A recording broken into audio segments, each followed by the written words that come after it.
Non-rockabotus must stop. I don't want to rock the boat. I want to sink it. Are you going to bark all day, little doggy, or are you going to bite? We're being Brett, delusional. I love you, Jeff. Delusional, yeah. Delusional's okay in your worldview. I'm an animal. You don't chastise chickens for being delusional. You don't chastise pigs for being delusional. So you calling me delusional using your worldview is perfectly okay. It doesn't really hurt. She hung up on me. What? Desperate times call for faithful men and not for careful men. The careful men come later and write the biographies of the faithful men, lauding them for their courage. Go into all the world and make disciples. Not go into the world and make buddies. Not to make brosives. Right. Don't go into the world and make homies. Right. Disciples. I got a bit of a jiggle neck. That's a joke, Pastor. When we have the real message of truth, we cannot let somebody say they're speaking truth when they're not. Take an amazing journey to a place that will blow your mind and move your heart so you will never be the same again. And we know that for those who love God, all things work together for good for those who are called according to his purpose. And that, of course, is Romans 8:28, 8, which precedes what, Dusty? 8:27. The golden chain of redemption. That's right. But we're not going to get into that today. Today I want to focus on how God's sovereignty orchestrates all things to the good of those who are called according to his purpose, right? It does. And if you're just joining us, this is actually the second show. We will talk about Tuesday Now Records. I'm very excited for today. The first show with our friend Darren Doan was really, really awesome, and it was a lot of fun, and we got a lot of positive feedback from that. But before we get started, to my left is my good friend Dusty Marshall Mathers. Hello there. Thanks for having me on. Hip-hop extraordinaire, right?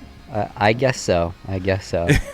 This is your second time on the show, right? It is, yep. Hopefully it's better than the first. Oh, the first one was awesome. No, it was fun. Yeah, so I'm excited because we're talking about the music industry a little bit today, and Dusty, being a hip-hop artist, is very familiar with that. He's familiar with Tooth and Nail Records and a lot of the names what might be mentioned. But before we get into the show, I want to remind everybody, if you have not yet signed up, please come to ReformCon. It's at the end of October 24th to the 26th. Very excited for that. Yes. We have an awesome lineup of speakers. You'll be there. I will be there. I'm excited not sure. about that. You're performing to some level, correct? I am performing. I think we're still working out the details on that. So, anyways, we have a great lineup. So, it'll be, of course, Pastor Jeff Hoop, which, by the way, I should mention that Pastor Jeff is on his sabbatical right now, which is why he's not here. And the reason Dusty is in Joy's seat is because she is about to have a baby at any moment.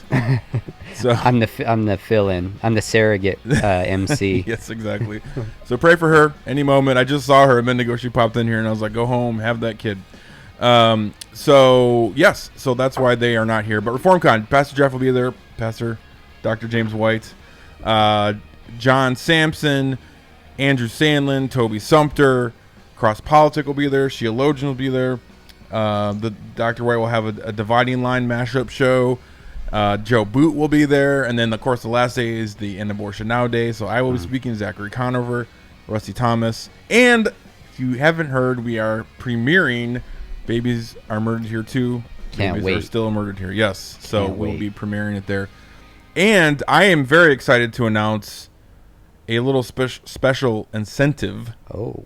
Which we have not yet announced. We will be at ReformCon having a raffle at the conference to win a trip with us out to Kauai. Now I know a missions trip out to Kauai with us. I know I'm sharing there, but can I still win that? Yes, you just have to get a raffle ticket. I will. Sweet. I'm on. So check that out. Anyways, reformcon.org. Go there, get your tickets, and we hope to see you there. Hope that you can come out here and join us. Okay.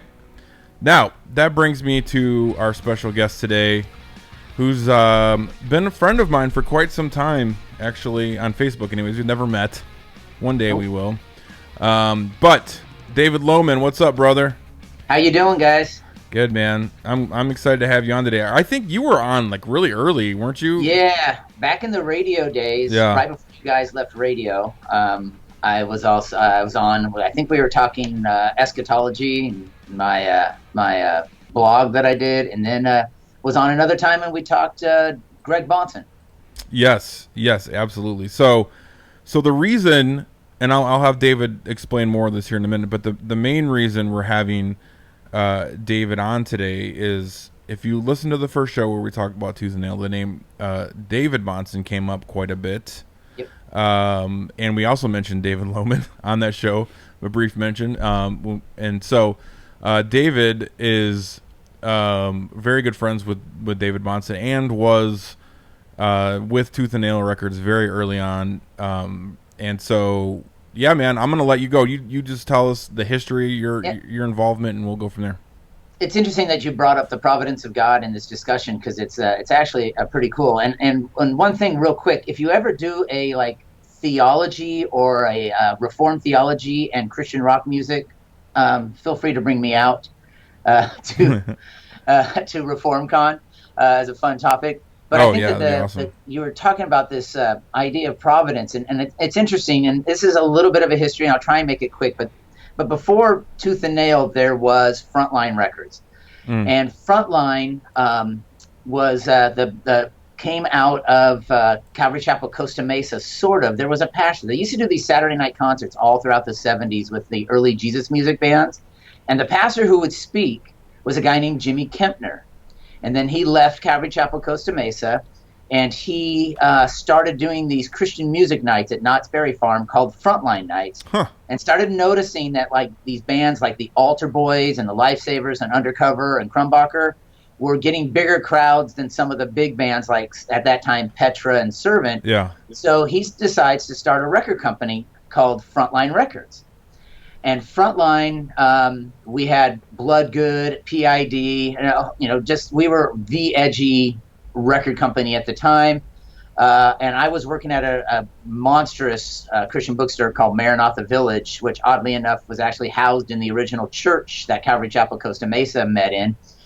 And Frontline became its own distribution company. And we had John Gibson and Shout and tons of hard bands like Mortification and Vengeance, and we were kind of the cutting edge. We were the loud one. Yeah. We had a tough time getting the stuff into stores. Well, it kind of folded under its own weight after about 3 years, and my sales manager, Bill Conine, called a meeting for all the sales reps and said, we want to start a distribution company. We're going to continue to distribute Frontline, and we're going to pick up a whole bunch of other labels, and we need to hire a bunch of phone salespeople to help you guys out. Two of those people that were hired over the next year or so were David Bahnsen and Brandon Ebel. So when you talk about providence, Frontline's existence really led to David Bahnsen and Brandon Ebel meeting. Yeah. And becoming friends. And where Brandon then, after a couple of years, and maybe even a little less than that, I think it was like late '94, early '94, he started Tooth and Nail, and we're at a sales conference. So imagine you have the sales conference. We know Brandon as this super young, really loud, upbeat, excitable kid comes in, and he's not like with the sales force. And Bill Conine introduces him as the newest label called Tooth and Nail, and he was going to be bringing us the first handful of releases for us to go out and sell. And David Bahnsen was my phone rep for some time, and he and I used to just hang out together at all the sales conferences to get together, and I was a good kind of Southern Baptist Arminian dispensationalist, and then I met David Bahnsen. and and he used to just destroy me theologically and pass me his dad's stuff, and I became like a big fan of Greg Bahnsen, and would visit him at church, got to know him, had some exciting stuff. And it over time, my theology changed and such, and became very reformed. But I came in through eschatology, not through through soteriology. So I came in through this idea of eschatology from a Reformed perspective and started looking for more things. And I started noticing that some of these bands, Supertones, Plank Eye, some of the early bands, Stavesacre, and even the Crucifieds, were very theologically conservative and was starting to show up in their music and Reformed. And it kind of just went from there. And a lot of that, obviously you can't avoid. David Bahnsen had a lot to do with that. Sure. But at that very first sales conference, he brings us this music that we thought we were pretty edgy. I mean, we had some grindcore and death metal bands and stuff, but we had no real hardcore music. And I think the first thing they played for us was this band called Focused. In '94, like back in it might have been the end of '93 when they first played it for us, and it came out in early '94, and it was hard and dark and scary. Yeah. And it was a whole new world, and we had to, as a bunch of salespeople, walk out into Christian bookstores and try to convince these people that what they're listening to was good for the Christian young people coming into their store. Yeah. You were the one putting putting up the signs that said, "If you like so and so." Yeah, admittedly, we were part of that, but a lot of that had to do with, we had no way to really market the product, and we were doing that years before Tooth and Nail came along. Yeah, I mean those comparison charts. I remember seeing those back in '80 and '81 when there was pretty much Petra and Resurrection Band were the only things that you could have on a list like that. Yeah, because there just wasn't a whole lot of music at that point, and then as the '80s went on, significantly more music fell into it. And then when Tooth and Nail hit, along with a lot of the other bands and the other labels, there was a label called Screaming Giant, and I know you're probably familiar with 5 Minute Walk that gave us 5 Iron Frenzy. Yep. I had 710 Split. I did a show at in my garage. They came and played. Yeah, that was all part of that whole garage scene that these guys literally would play in people's backyards. Yeah. Oh yeah, absolutely. Yeah. So before we get any further, I just want to say it's funny. Just if you missed the first show, I was explaining how I basically was a Tooth and Nail kid. I started getting into this music about '96, I think, which was 2 or 3 years after they started, and I think MXPX and like Supertones were like who I was first introduced to, and I grew up very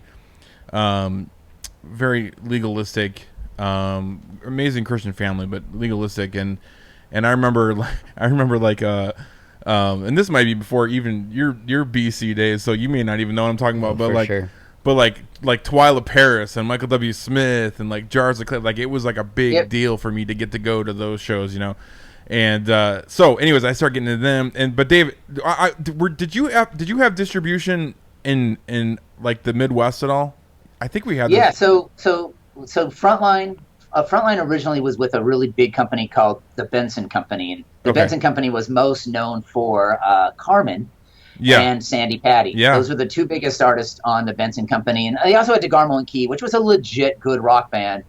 But they were pretty much like. Twyla Paris, The Warrior is a Child, that was a Bahnsen title. So all of a sudden Frontline comes on to that. After a couple of years, they decide to go out on their own, and we had distribution pretty much everywhere, but it wasn't easy. It was pretty hard to walk into. If you shopped at a Christian bookstore in the late '80s all through the middle '90s, you met the owners of those stores because for the most part they were mom and pop shops. Mm-hmm. Well, imagine walking into talking to mom and pop and saying, "I've got this new band called 90 Pound Wuss."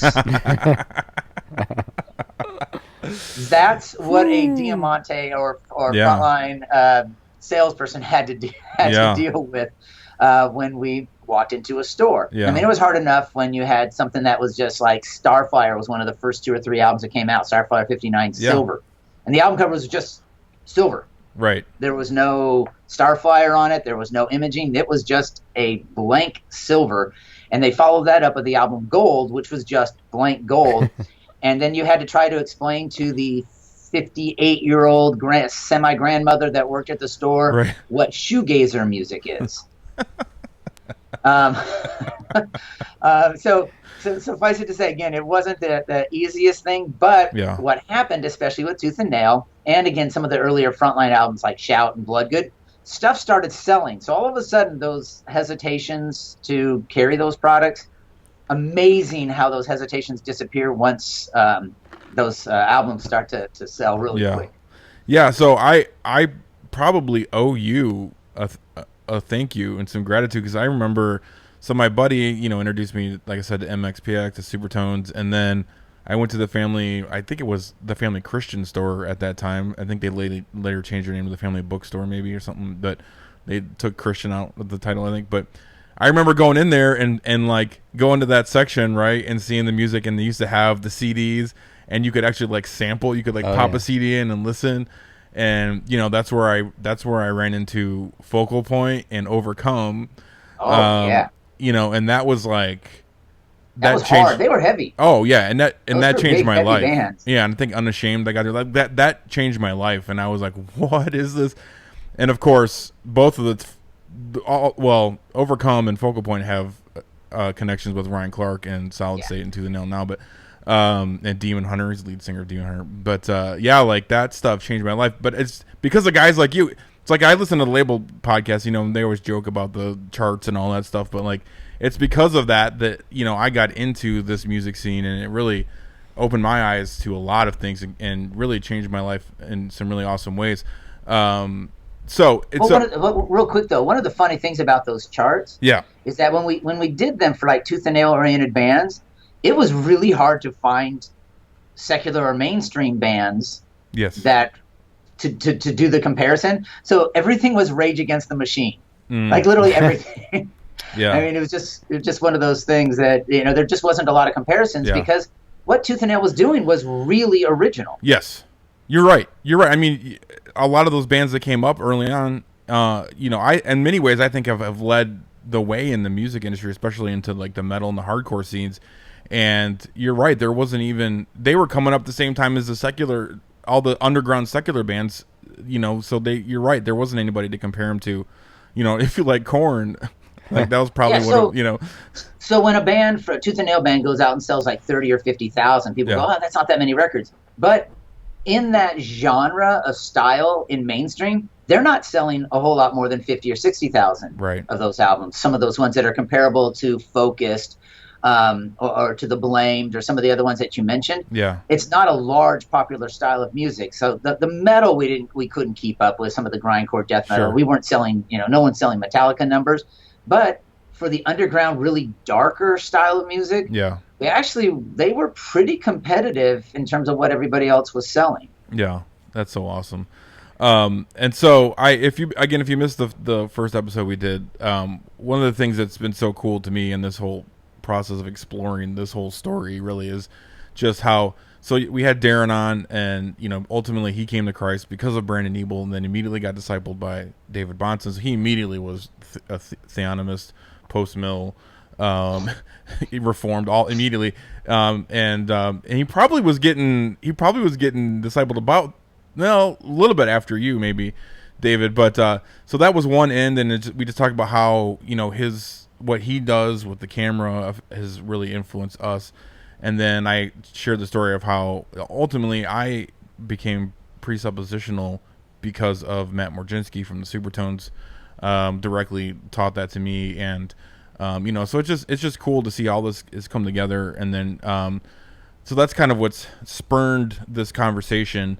So yeah, David, so you can just kind of say that your musical tree goes back to Brandon Ebel, but your theological tree goes back to David Bahnsen. Absolutely. In terms of those influences, and yet they don't meet if Frontline doesn't fold. Right. And Diamante comes out of the ashes of Frontline, and we start hiring all these phone reps. Right. Absolutely. So it's pretty exciting. Yeah, it's totally amazing. And I actually, without getting us too far off track, I wanted to make sure I mentioned this. I've been thinking a lot this week. I was talking to Jerry from Cultish, Jeremiah Roberts, this week, and we were talking about the law of God, and obviously how that again goes right back to David and his dad Greg, and theonomy and all that. And I really haven't been a theonomist that long, like maybe 6 years. Like we started Apologia Radio, and I didn't know what theonomy was. And so as we started Apologia Radio, I really was kind of learning about God's law and all that then. But my point I'm getting at is it's really amazing, again, talking about God's sovereignty. I think God was preparing us back then and getting us ready, because literally every discussion that we have now, whether it's with the cults, whether it's with the social justice movement, you name it, every discussion somehow is coming back to the law of God. And it's your view on how you look at God's law. And so it's just really, I'm excited just thinking about that, just how God's been preparing us, and like we have the answers. A lot of people don't have those answers right now because they don't have a high view of God's law, and they're not using that objective standard to answer questions. And I feel like we can answer any question because we have that standard. And it's why, without running too much into politics, since it's outside of the purview of this show, it is why when you watch what's going to happen tonight on whatever station is carrying the debate, there's just going to be no real answers to anything. Yeah. The answers, and then the next day, whatever they said tonight, tomorrow they're going to backtrack and reverse on it. Right. When you don't have a standard, you're going to end up with what we're currently dealing with. Right. Absolutely. Well, hey, so David, we're going to go to break in about 8 minutes. So you had like a bunch of stories you listed. So give me another story you want to share before we go to break. Some of these stories, I won't say the actual name of the band, but it'll be pretty easy for most people to kind of figure out. But I was sitting up at a sales conference. We were in, I think, Nashville or whatever, and there was a band, and we were talking about their next album, which is actually my favorite album from this particular band.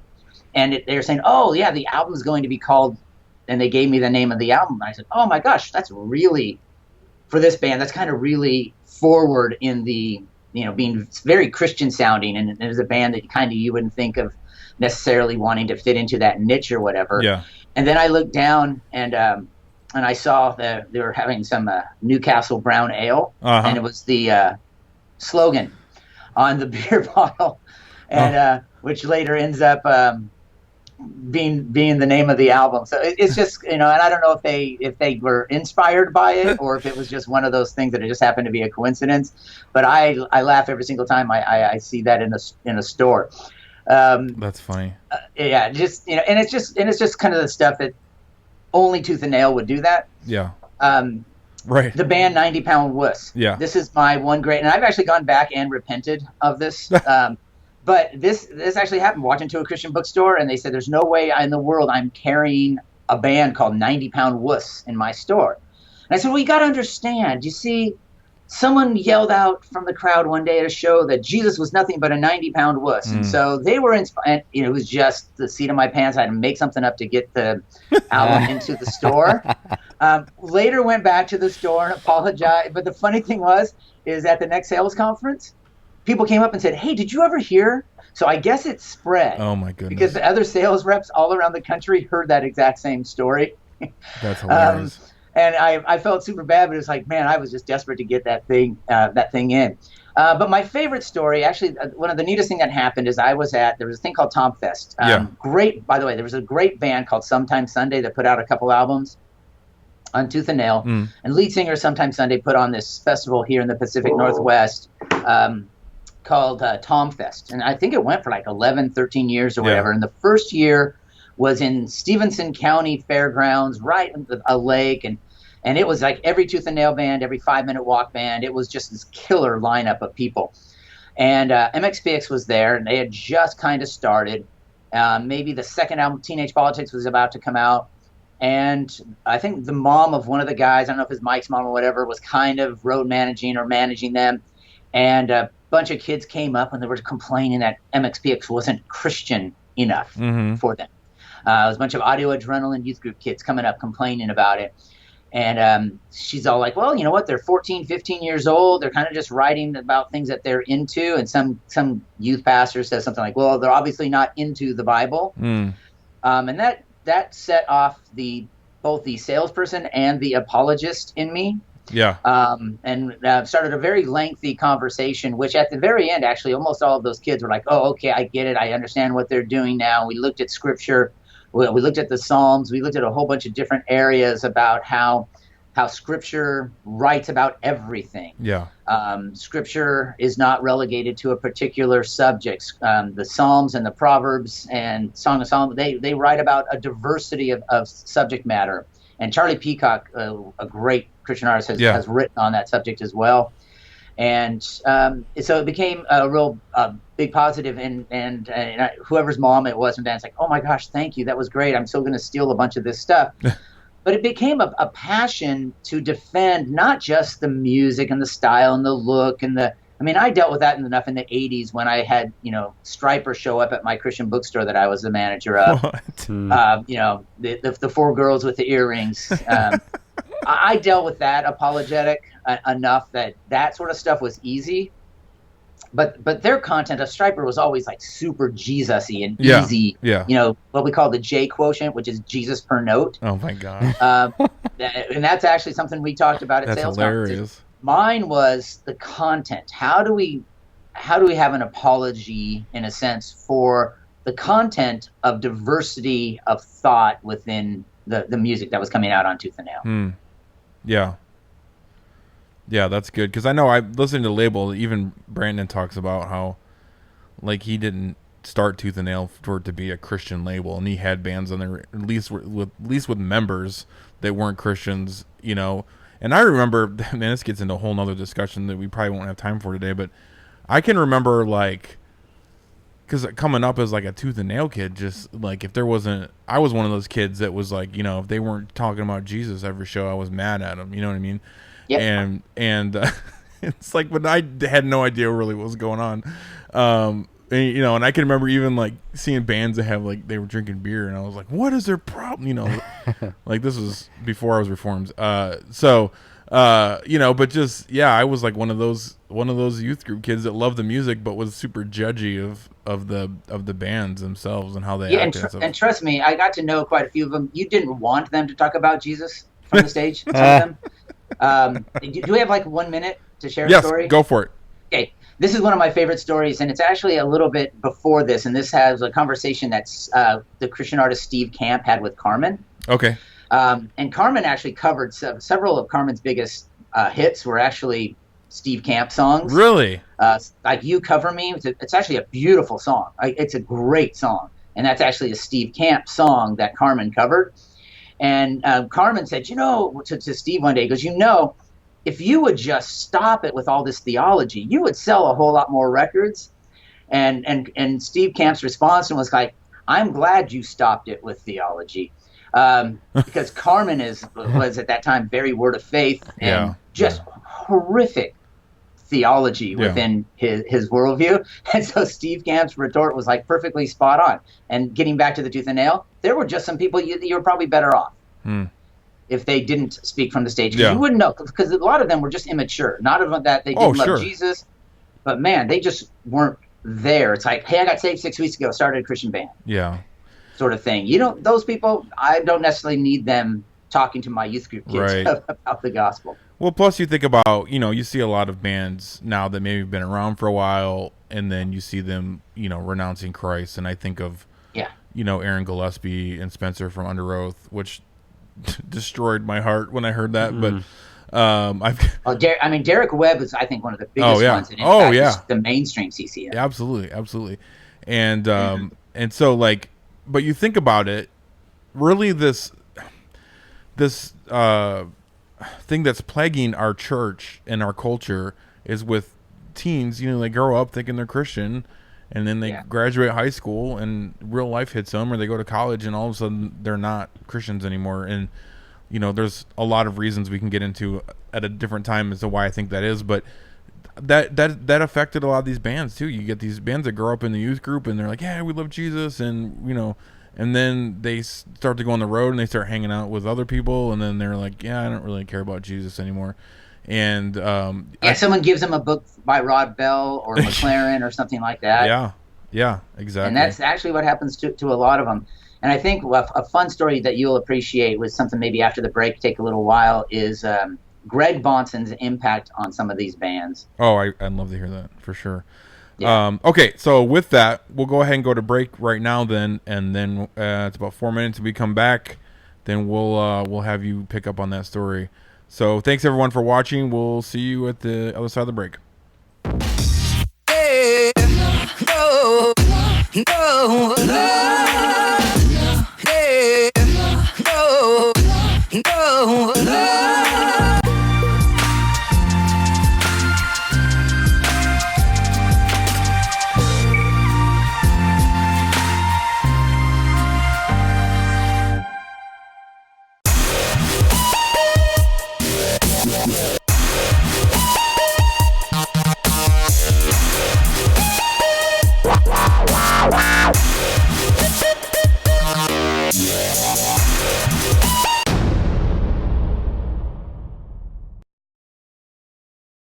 The goal for New St. Andrews College, as it trains its students, is not to make people who will be able to go out and just get jobs, people who will just be bricks in the wall of our society. The goal for New St. Andrews College is to make students into men and women who will really impact culture.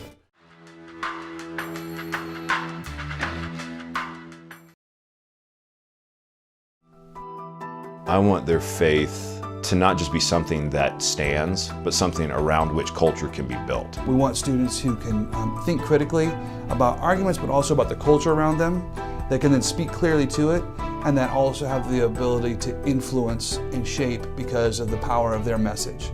Because that's really what the gospel does. The gospel throws down all the arguments against it. It speaks to the hearts of people, it influences, and it changes.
Go to apologiastudios.com, get signed up, partner with us in All Access. You get all of the radio programs, you get the TV show, you get the after show, including Apologia Academy, and you partner with us in ministry, bringing the gospel around the world.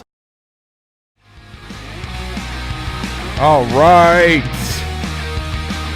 Welcome back to Apologia Radio. It feels good to play some music punk beats on here. Yeah, brings me back to the day.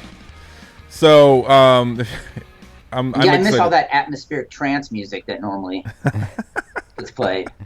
You know what I've really been getting into? I'm gonna try not to get us off topic here, but I have really, like, especially when I'm studying, I love to listen to like just these instrumental, like 80s, like dark synth. Okay. Oh, yeah. It's so awesome, and it's so great for like studying because it just gets you like in the mood and stuff. Anyways, there's all kinds of it on YouTube. So we're back. David, you were gonna talk to us, tell us about how David Bahnsen, ultimately his dad Greg, then influenced a lot of these bands directly. Yeah, and not just Tooth and Nail bands, but obviously I think when David, after David left and he was working with Tooth and Nail, he left when Brandon left, and and he started his own office to manage. I think he was managing Plank Eye, Supertones, maybe Staves Acre, a handful of other bands, maybe Focused. He was taking care of like their T-shirts, getting them gigs, all that sort of stuff, and he was managing them. And I went to visit him at his office. We were just kind of hanging out, and I kept noticing, like, he kept looking up at the TV. And so I turned around, and he was watching, and I don't know if it was CNBC or whatever at the time. It was one of those things where they have a little ticker across the bottom for the stock market stuff. And I thought nothing of it till like 20 years later when you find out that he's one of the most sought after and respected stock and financial advisors in the country. Right. And so it was a love that was starting then. But he was obviously influencing the bands that he was working directly with. Plank Eye, and Javelino was influenced as well. But Plank Eye, Supertones, obviously Supertones. I mean, they have some presuppositional songs. There's tons of songs that are. Yeah. I think there's one that mentions Schaefer, Sproul, and Bahnsen by name. Yeah. Yep. Grounded, from Chase the Sun album. Yep. Great album, great time. That whole album is nothing but a precept album. Yep. But the one and only album by Plank Eye, which is my favorite album of theirs, is really a post-millennial album. What? The album's all super post-millennial. There's this great song on there called Playground. In the chorus, it says, "Some things are the way they're meant to be," in response to people just thinking that the world's going to hell in a handbasket. Sure. This isn't the way that God wanted it. And the response from them is, "Oh, no, hey, things are the way they're supposed to be." And he says, there's a line in that song about how you think you're leaving, and the chorus in the back, or the guys in the back, scream, "No, 500,000. What? Which I got to go listen to that now. Which is kind of an ode to saying that in 100,000 years, who knows, they might look back and call us the early church. Yeah. I think there was like a David Chilton line. Oh, my goodness. But it was about that you don't know. This planet could be around for another 500,000 years. And so you need to be planning and living your life and having a legacy post-millennially thinking. Yeah. Are you passing that gospel down? So that whole record really is filled with tons of post-millennial ideas and theonomic ideas. So that's some of that influence. But after Greg's passing, David was going through a bunch of his dad's stuff and some stuff he gave to me, which there's some treasures that I have. Like I have a first edition hardback of Lorraine Bettner's Reformed Doctrine of Predestination book. Goodness gracious! With Greg's notes in the margin. Dude, that's one of my favorite books. Period. Not just Reformed, it's but incredible. period. Yeah. I have Chilton's book, his commentary on Revelation, and with Bahnsen's notes where he's agreeing or disagreeing in certain areas. So I have several of Greg's books that David gave me. But the other thing he gave me was just stacks and stacks of the gateway drug to Bahnsen, which is the Gordon Stein Greg Bahnsen debate. Yep. That's where you start everyone. And he just gave me a bunch of those. And so every time I would go and hang out with a band, I would just slip them, "Hey, you should hear this debate. It's great." One of those groups was Caveman's Call, which later, when you listen to the album 40 Acres, it's just one of the most presuppositional and Calvinistic albums out there. You're right. I didn't know that was the influence on that. That's incredible. Yeah. The very first time we had a sales conference with 5 Minute Walk, I gave them I gave Reese Roper from Five Iron Frenzy a copy of that. So I would just, I treated it like a track to guys that I kind of dig their music, wanted them to be introduced to Reformed theology. I would just give them Bahnsen tapes that David had passed along to me. That's incredible. So there's a bunch of bands out there that have been influenced and influencing others that really don't, maybe not even know that a lot of their stuff goes back to Greg Bahnsen. Yeah, man, that's so amazing. Before we switch topics here for a minute, there's been a lot of, I've heard this several times recently. I've heard it from Darren the most, I think, and I think the last show, I think maybe Jerry said it, but like, it's I feel like we're like the punk rock when it comes to like theology right now. Like, yes, I've been hearing that a lot, and it's like, man, it makes sense because we're like not afraid to get our hands dirty. We're like, like the grungy, like let's just work hard. We're in the middle of things all the time. Yeah, exactly. Yeah, that's a good way to put it. So it's just cool, like just to think again about God's sovereignty and how a lot of these bands have influenced guys like myself and like Apologia Studios without us even realizing it, and so that's exciting. But yeah, and you know there's a kid out there Yeah. that owned Chase the Sun because he's a Supertones fan and wondered Yeah. who in the world is this Shogun Bahnsen?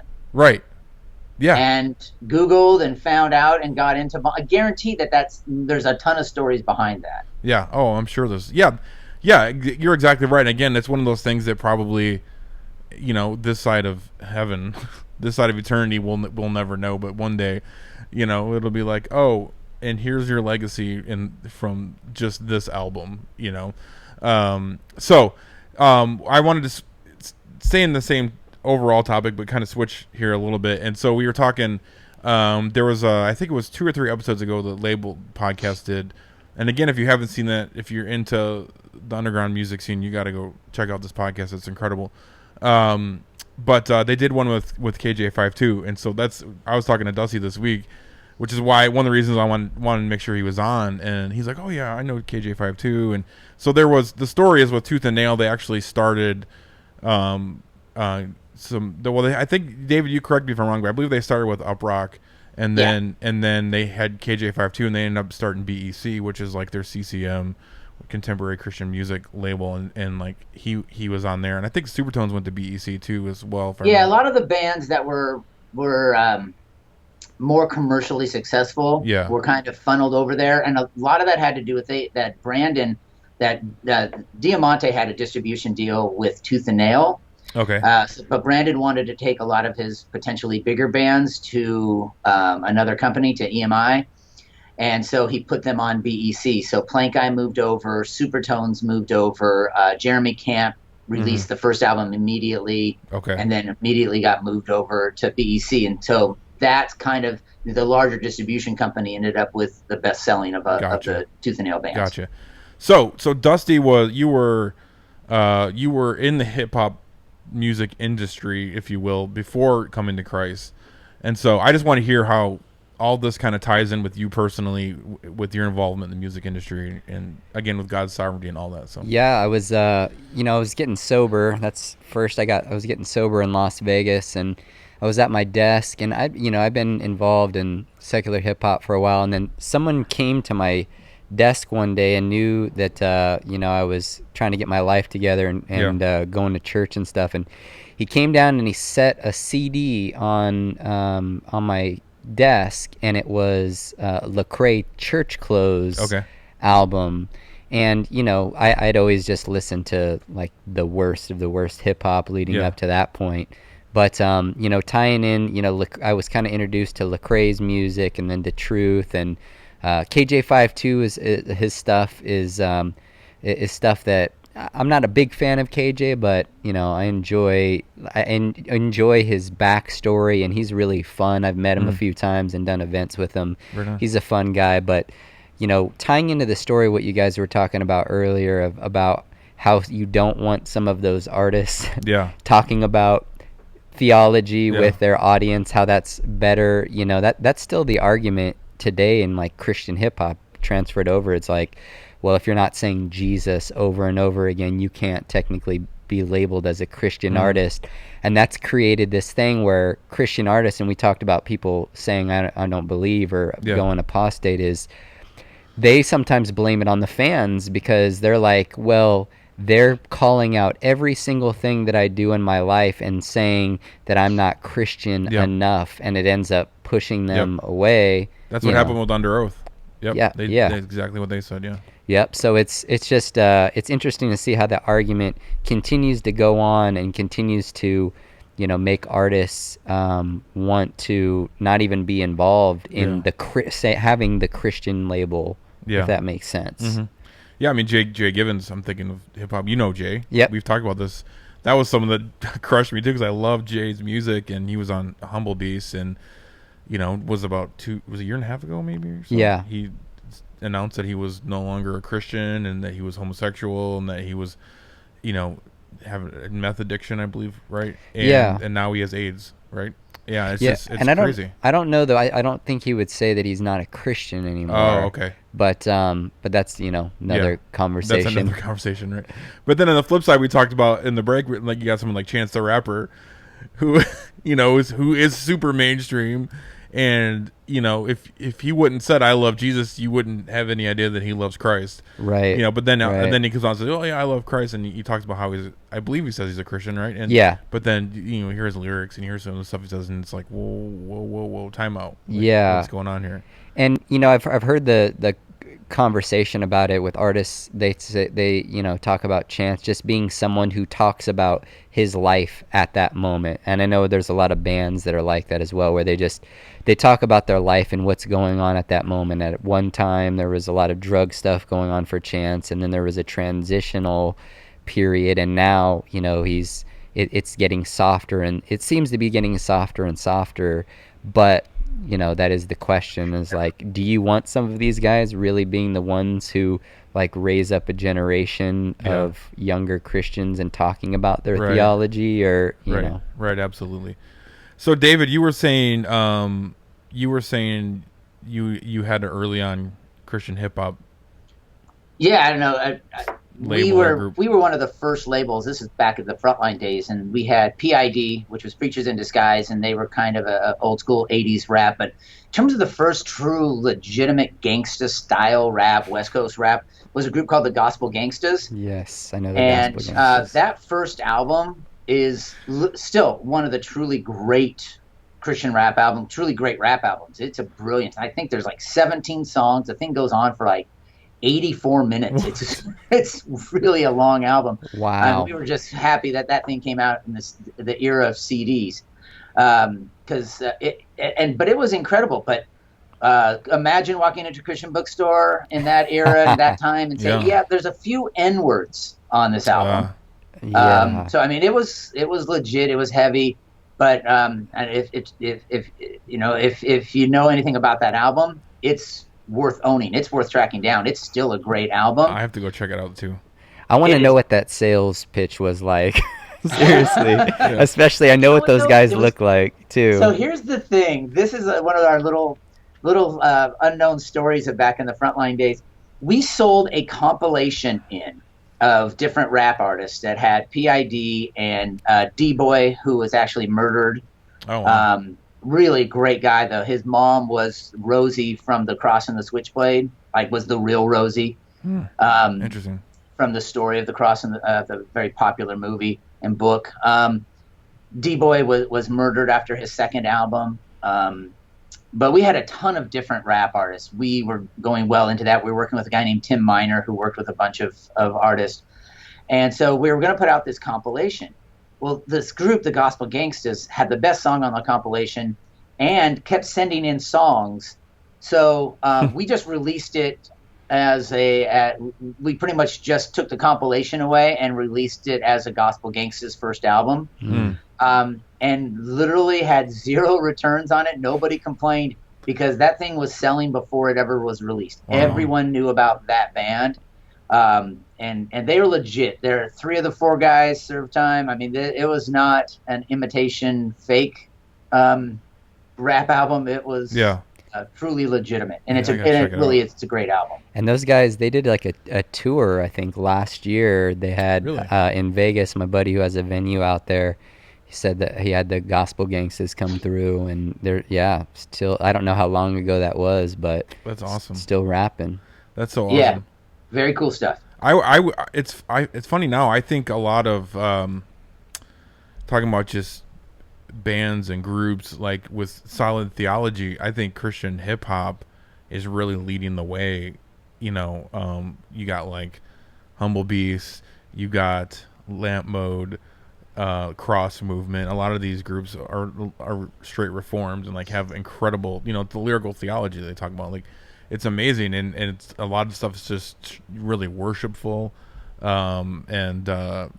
got Dusty, which, by the way, how can people find your music before I forget? You can go to dustymarshall.com, or you can go to I4C Shop. That's the 4cshop.com, and you can get my album, all my music and merch and stuff there. Yeah, and Dusty's just falls right in that category. We got our boy Ivy Connerly, who should also be at Oh yeah, at ReformCon.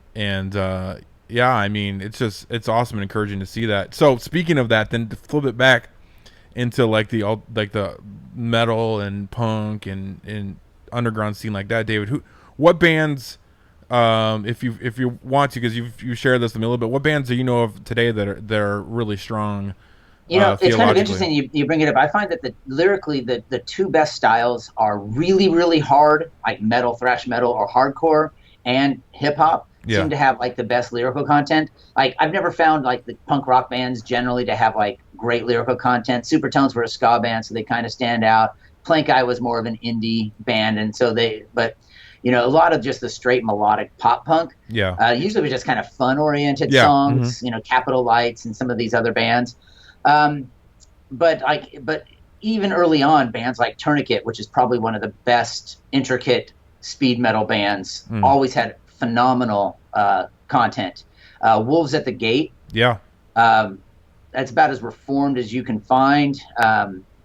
I think that within that genre of super heavy music, I think Demon Hunter stuff is lyrically really cool, really well done.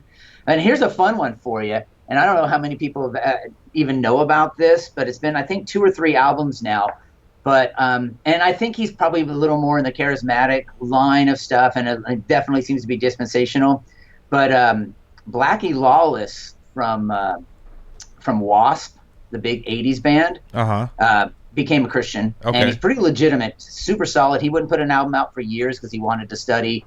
And their last album was called Golgotha, and it's a brilliant song. Brilliant song. The video is amazing as well, but it is staggering. It comes from the point of view of being that third person on the crosses, looking at Christ saying, why not me, sort of, and why the other thief on the cross. Right on. Very powerful. To the point where he's so open about his Christianity. There was a shooting, I think it was like in Switzerland or in Sweden several years ago, and someone mentioned it to him while on stage. He stopped the entire show, and in the midst of an obviously Wasp crowd, he made everybody pray with him for those who were impacted. That's literally right in the middle of a song. That's so awesome. He just stopped it. And that last album, Golgotha, is worth tracking down. But it is weird. I think within those two genres, the really heavy music and the hip hop music, you find some of the best content. Shai Linne, obviously, that's a no-brainer when it comes to lyrical content. But I just in general, I think what is coming out from even just Tooth and Nail, Solid State seems to have kind of taken over for Tooth and Nail. Most of the releases kind of fall under there. Right. But I get really positive. I think Thousand Foot Crutch is another one of those bands that writes great songs lyrically. So Mike Mann and the Branches is kind of a band worth looking into. If you're not familiar with them. Anyway, Mike Mann's and the Branches, great stuff. Obviously, I mentioned Demon Hunter. So I think there's a bunch out there that are consistently making theologically really strong music. One band you brought up before, August Burns Red. Yeah, that's my band. I think that's one of those bands that they write great music. Yeah, they do. And great lyrics. I mean, that stuff is pretty heady most of the time. Yeah. I just saw them in July, their 10-year consolation. Actually, when I did this last show, the first Tooth and Nail show, I was the day after I had seen their 10-year consolations tour. It was incredible. The best light show by far I've ever seen at a metal show. Let me bring up one more band worth checking out. It's not Tooth and Nail. There's a group called the Autumn Film, just a little indie band, female lead vocalist, great. But they also have a side project called Page CXVI. Yes, and it is those modern reworking of hymns that are staggeringly good. Yes, one of my good friends here at Apologia, one of our deacons, Gabe Johnson. Here you go, Gabe. Just a shout out. He loves them. It's like his favorite band. Right on, man. I'm actually going. This might make some people mad. I'm planning on going to see As I Lay Dying here in November, which I'm very excited for. Talk about a band that's been up and down. Are you Christian? Are you not Christian? What's going on with you? And jail time and all the rest. But I'm excited to see them, and I'm excited they're producing some music again that they've reconciled. So Dusty, what Christian artists have influenced you in your style and your music? The Rep is a big influence. He's actually originally from Phoenix. He lives in Vegas now. But just his transparency in his music, like coming from a background in addiction and stuff like that, just in my music, I really like to put out a lot of, very transparent talk on a lot of deep topics.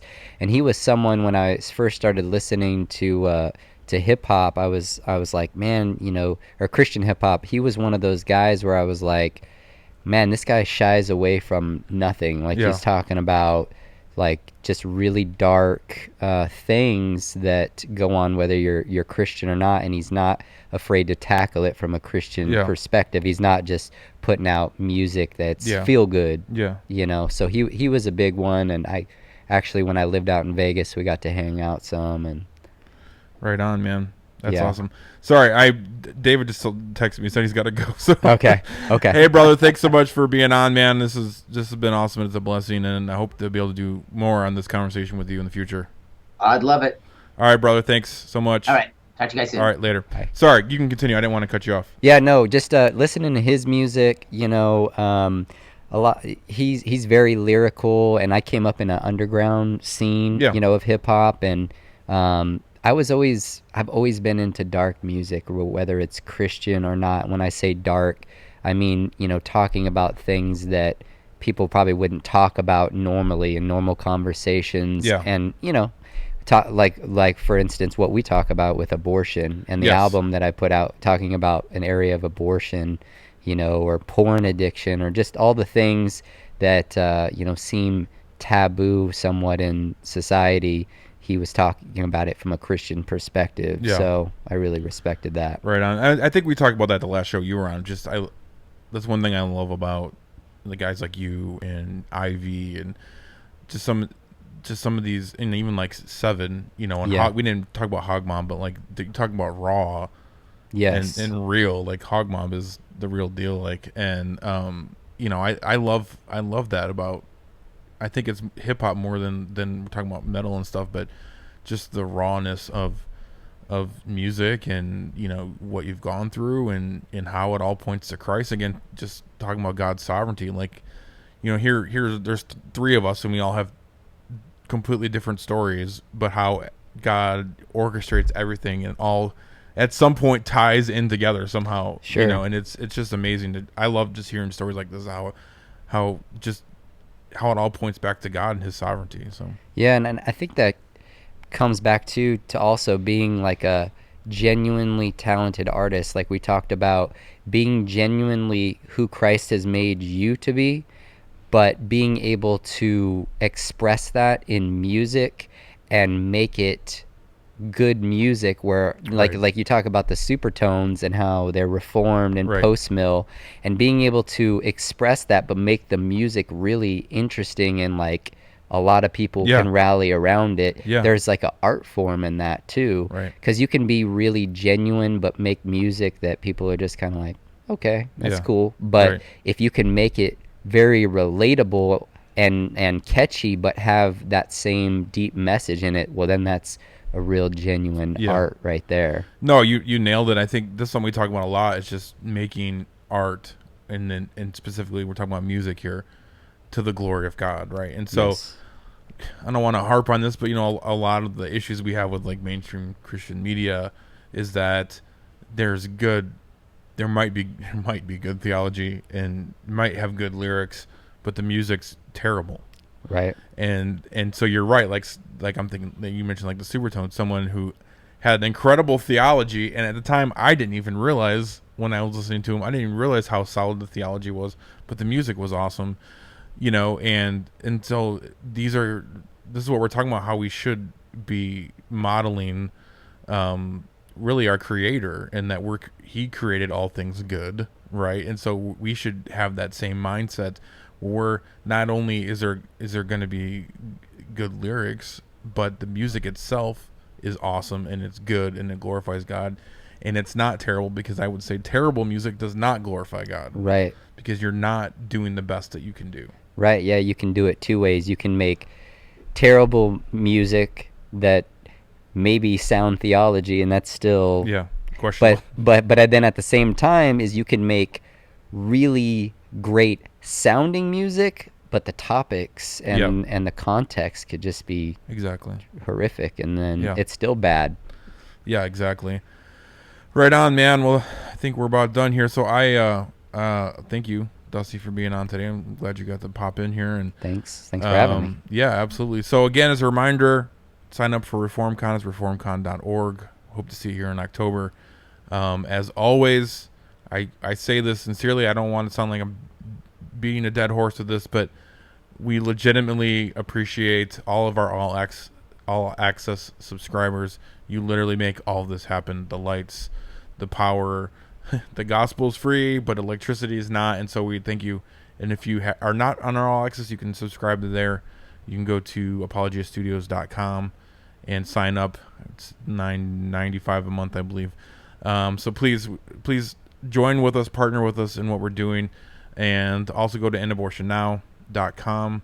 Check that out. We got exciting stuff again with Babies Are Murdered Here Too coming out, and a lot of exciting stuff going on right now with EAN. So as always, we're thankful again to everyone for checking this out, and I don't think we'll have a show next week because we will be all out of town, but in 2 weeks I know we should. So I'm just going to end with this, if you don't mind. Let's do it. Via abortion. Well, thank the you. Abortion industry. One of the organizations, Planned Parenthood, This is, by the way, kills Dusty's about 1,000 new track, children American every single Holocaust. day in our country. Check it out on YouTube. There's about 3,000 children who die. I forgot there's this long every intro from Jeff, so single day we're just in gonna our We're just gonna talk over it just for a gonna while. listen to it for a United minute here. States.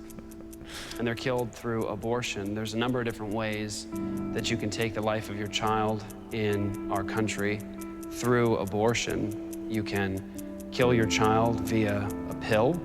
They have medical means of abortion through a pill that you take into your body, and it ultimately kills your child through a medication.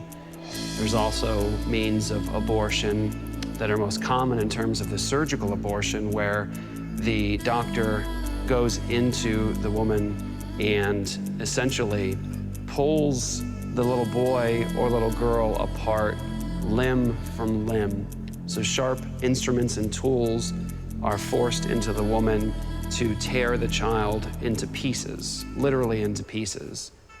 There's blood on our hands, on our hands, on our hands. They're murdered on our watch, in our city, in our land. At the point of conception, DNA is in their strands. But we kill them anyway, trade our children for our plan. It's sad to see these dads who refuse to be a man. We'll kill their own son, what was done to son of man. I'm mad at the womb, but I'm feeling like a hypocrite. In my past, I was militant. Apart from God, I'd kill my kid. We're living in his wrath, a righteous God rightly judging us. Suppressed and rejected in a self-inflict genocide. I search inside the scriptures for